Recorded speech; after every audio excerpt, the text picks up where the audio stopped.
travelling with children. From the time of the first pregnancy through bringing up 3 girls, Gun and my overland exploration barely slowed.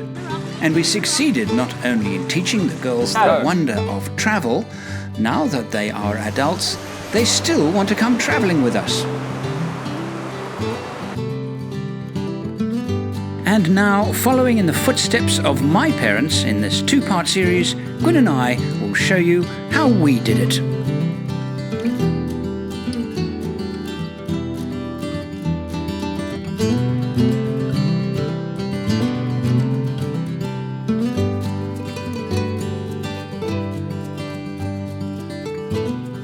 So many of you have asked over the years, how do you travel with children? And we're talking about little children.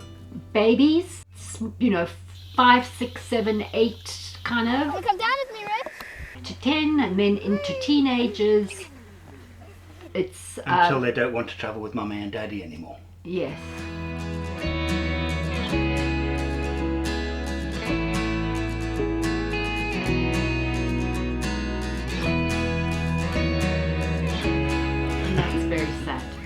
And then you wait for them to become adults, and then they want to come and travel with you. And then they want to come travelling with you again. Yeah, so okay. We're going to start with babies, because that's the beginning, isn't it?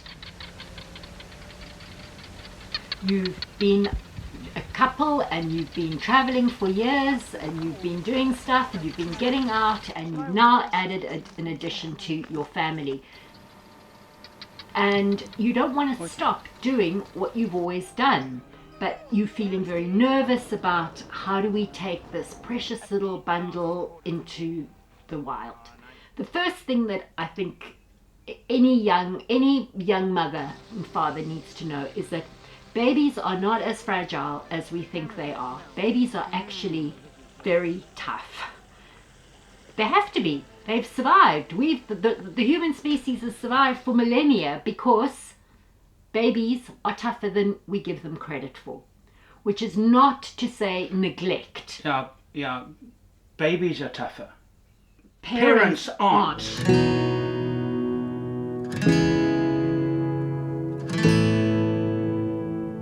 Yes, so this is for you. Okay, so this is for you. The baby will be fine. What is that you're doing? I am mixing up the cake. The cake? Yeah. Why are we having cake? Because it's my birthday. When was it your birthday? Today. Today? And how old are you today? 6.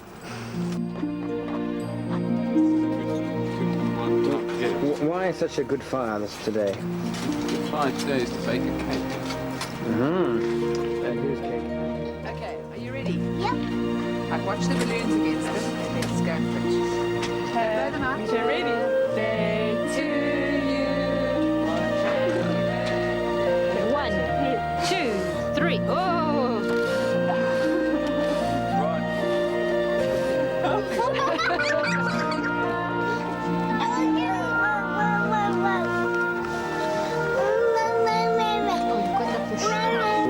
Well, how's your night, Cheryl? Wakeful. Very wakeful. For this reason. Mom and Dad's bed would do. Jonty? Fine. Jonty sleeps through anything. Well, how's your night, Sarah? Oh, it wasn't too bad. Wasn't it too bad? What's the matter with you three? Interrupted by the odd. We heard a few things. How was your night? I ended up sleeping on Stephanie's mattress while she had mine.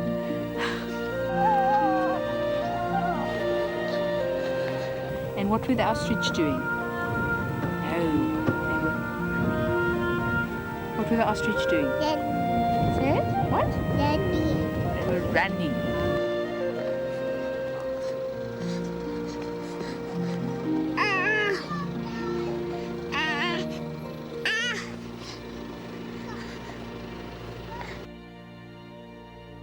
So, mom and dad with new babies, the thing to be your first port of call with traveling with the new baby is prepare. Prepare. You cannot be in the middle of nowhere and discover that the baby's lost the dummy. It's not yours. Give it to Francis, my baby. and you only had one dummy stroke pacified, and now your trip is ruined because your baby won't go to sleep in the car seat without the dummy. So be prepared, have extra. Make sure that if you're doing formula, you've got the formula that you need. So really what you're saying is you need to make a list. If this is the first, because I'm assuming, when we go camping, we have a list, Now add baby, new set of lists. Yes. Do a list.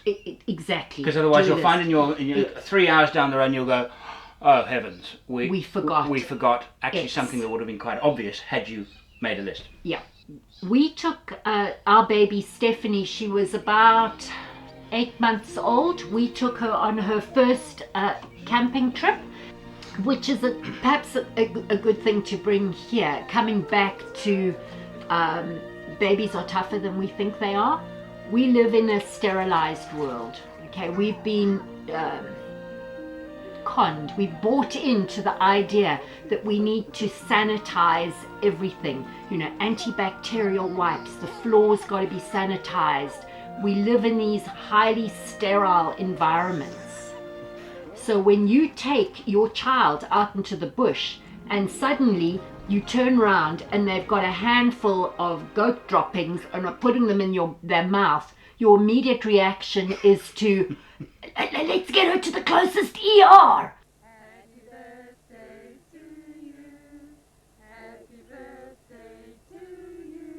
Happy birthday, dear Francis. Happy birthday to you. Hip hip hooray! Hip hip hooray! Hip hip hooray! Well done. It was our friends Mark and Cheryl. We were in the Richtersveld. I've got footage, and we were sitting on a big blanket in the shade. Yes. And the next thing, Little Catherine. Catherine, and there's a shot of Mark hooking out goat poo out of Catherine's mouth. So now you know your child has eaten goat's poo. What are you going to be worried about? Worms. So now you know your child needs to be dewormed. That's the worst that can happen. Really. I mean, a medical doctor out there might say to me, oh no, but all these pathogens. No, they were medical doctors. Mark and Cheryl, Exactly. both medical doctors. We're both medical and doctors. And they did not freak out. No. They just tweaked it out and probably gave them some worm medicine, Yeah. So, your babies and your children do not need to be in a highly sterile environment when you go camping. They're going to get dirty. They're going to eat sand. They're going to do all these things. Don't freak out. Obviously, you don't want them eating plants that you don't know if the plant is poisonous or not. You still have to be vigilant. Yeah. You've got to be vigilant as a parent. But not paranoid.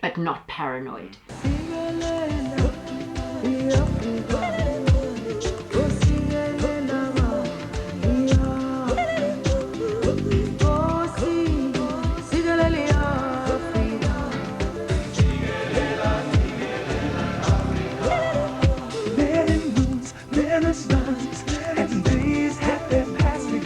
The people of Africa, and they were working on the rocks, on the mountains, the mines that lay before us. Drums for the first man, sing out the chorus.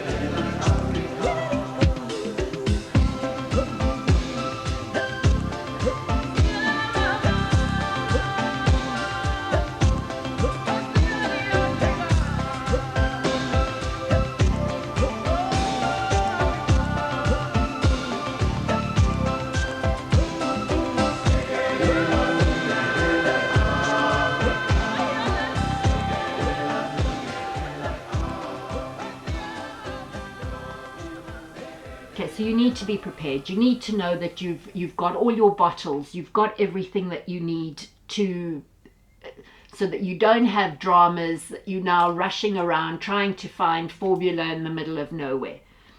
Another thing that with traveling with babies, they're actually very simple, a baby to travel with.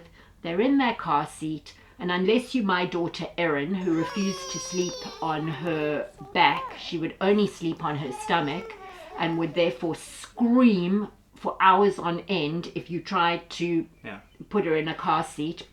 Most babies will happily go to sleep in the car seat, and they will sleep for much of your travels. So they're really quite easy to travel with. Make sure at night that they're warm, that they we had another it's comfortable, and it's also I think whatever you can take from home that the child is familiar with, if you can get it into the car or van, get it into the car or van, because they'll be happier with everything else is unfamiliar. Give him or her things that are familiar, which will help. I think it was that same trip that we did when Steph was 8 months old. We passed through. We were camped at an area, and a cold front came through, and that night I was still sterilizing bottles, so I had a sort of a Tupperware, and I had the bottles in it, the day's bottles in it, and I had it on a table outside the tent with water and the sterilizer, and we left it there overnight. It was so cold. It was -12. It was -12, totally unexpected, and Stephanie was fretting. Andrew took her. I took her and I put her in my sleeping bag, and I kind of stuffed her down here with me, and then wrapped. So my face was, so I opened up a little thing so she could breathe, and we survived the night. But it was very cold. It was very unpleasant. Yeah. Okay. In the morning when we woke up, the bottles had frozen. No, solid ice. About this thick solid ice on top of them. So, be prepared for that kind of thing. Be smart. If it's very cold, skin to skin contact. If it's really hot, strip your baby off. Just leave her in I'll talk her because we had girls. Just leave her in the nappy. Make sure she's not in the sun so she doesn't get sunburnt, that kind of thing. So just think practically. Then another thing with traveling with babies is how to deal with the nappies.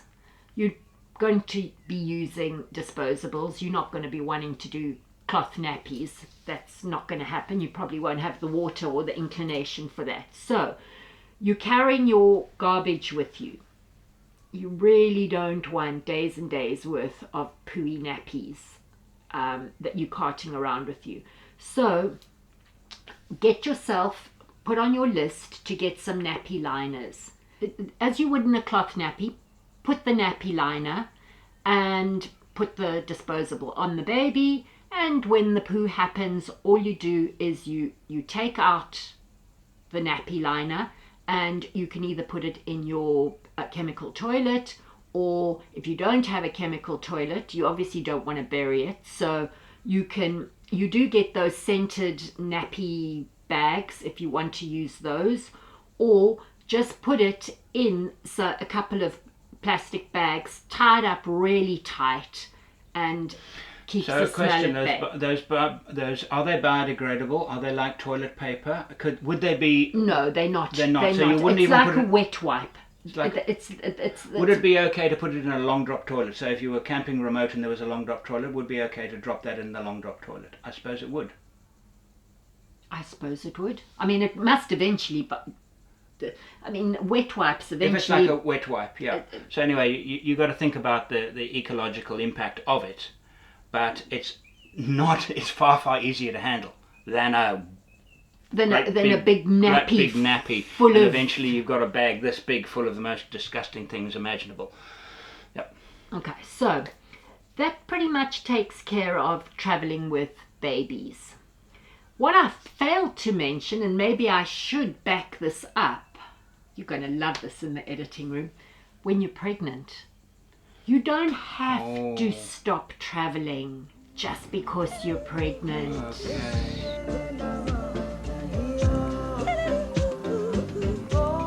This is not not changing of the guard, it's changing of the spade. I can remember my 3 picture tells a story. We didn't stop travelling when you were pregnant, and we found out that your pregnancy had made you airsick because we went in, and we did a trip, which we're actually going to tell in a different story time. We did a trip in the motor glider to Botswana, and you got airsick. All of a sudden she was airsick from being not suffering from it at all, suddenly because you were pregnant. Yeah. So you can travel when you're pregnant. Again with Steph, I was pregnant and we were researching our first trails book.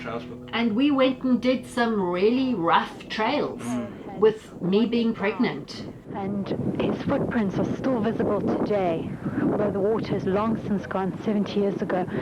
That same hippo unfortunately was shot by somebody, and that person was fined 10 rand for shooting the hippo. I would avoid the first few weeks in the first trimester. I wouldn't go driving over, massive rocks and craters for big, heavy jolts. Things like that. Be sensible.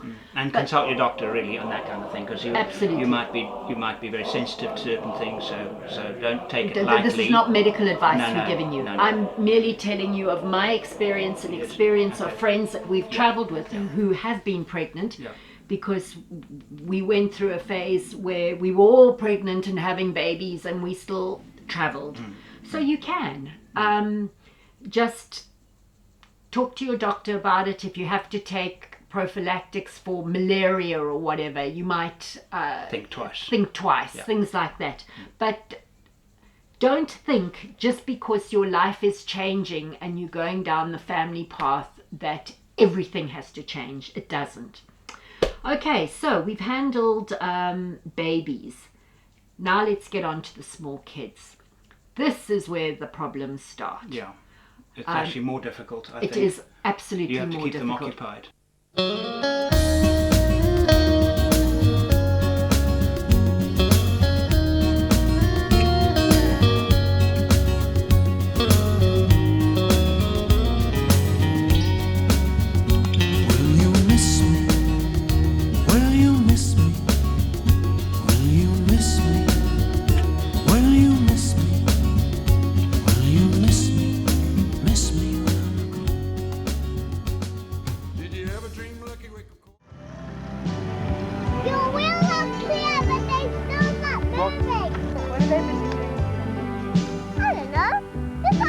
These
are the days.